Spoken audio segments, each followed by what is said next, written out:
Alright, we're back again. This time is a similar deck profile to before. We're still going to be doing Dragon Link, however, this is going to be a budget Dragon Link deck list. So, cards like Accesscode, Destroyer Phoenix Enforcer, Forbidden Droplet, you're not going to find them in this list. What you're going to find are cards that, I don't think there's an individual card in this deck that costs more than $20 right now. And of course, as soon as I upload this, something's gonna bite me in the ass and tell me that nope, this one actually costs 30 now, but time recording, I'm fairly confident. So, what we're gonna get into is a 41 card main deck, as well as the extra deck. I haven't had too much of a chance to test this to make a proper sideboard for it, but I'm sure you'll be able to figure that out if you decide to build a deck similar to this. So, let's get started on the main deck. So it's the Rocket package that you probably are very familiar with from every Dragon Link deck list these days, where you have 3 Tracer, 1 Recharger, 2 Synchron, and 2 Absoluter. I play 3 Tracer over 2 because drawing it is actually pretty good.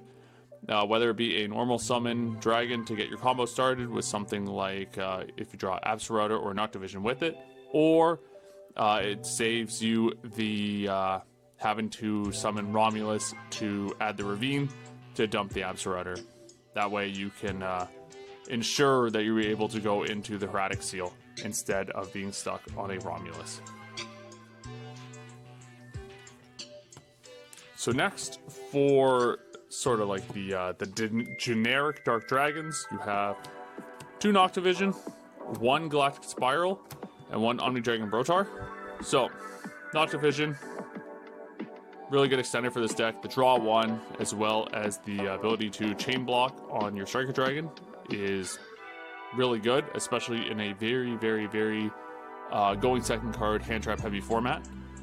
You have the 1 of Galactic Spiral Dragon. That's because we're going to be playing some rank 8 Xyz, as well as I feel this is a better extender than Destrudo right now, because the life point costs, it comes up. It comes up. I've lost games where summoning Destrudo didn't give me too much other than summoning another Link 2, and then I just didn't have enough to stop my opponent from dealing 4,000 damage.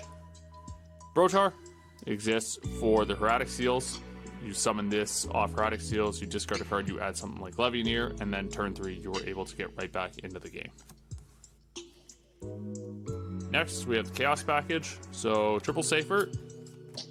I think this is probably one of the most expensive cards in the deck still, but it might be reprinted in the Alba Structure deck in April, so might be worth waiting for that if the current price tag of the Megaton Safers is too much. We have the White Dragon and the Black Dragon. Pretty clear using these to search these if you don't have Chaos space, as well as the Levianeer. You're going to be banishing this to add this to hand if you mill it off something like Chaos Ruler.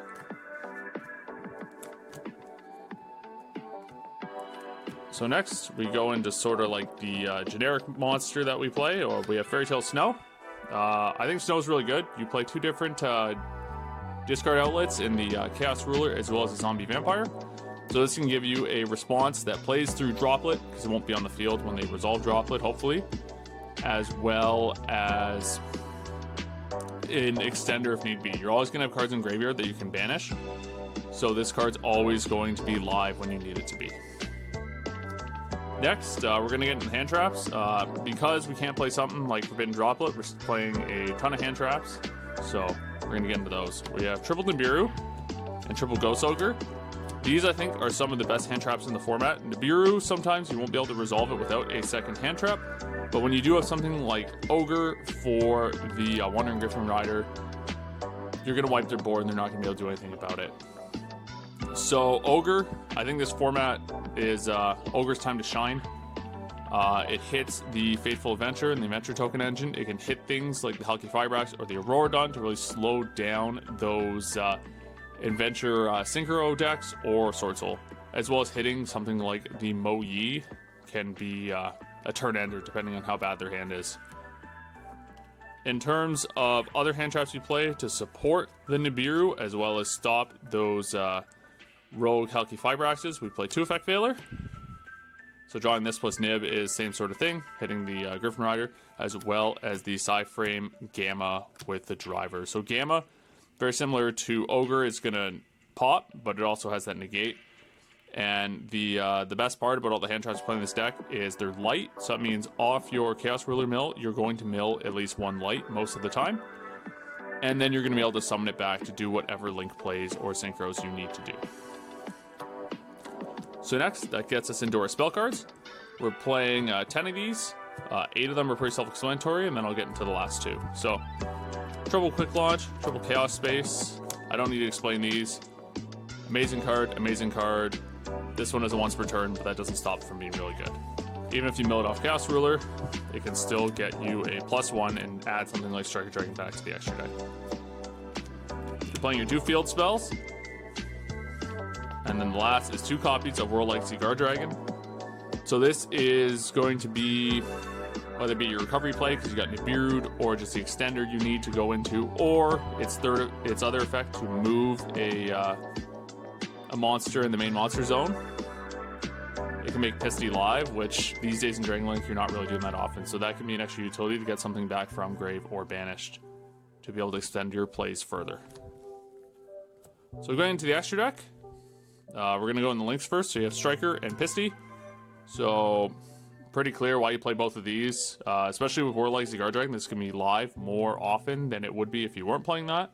So we can definitely take advantage of its effect.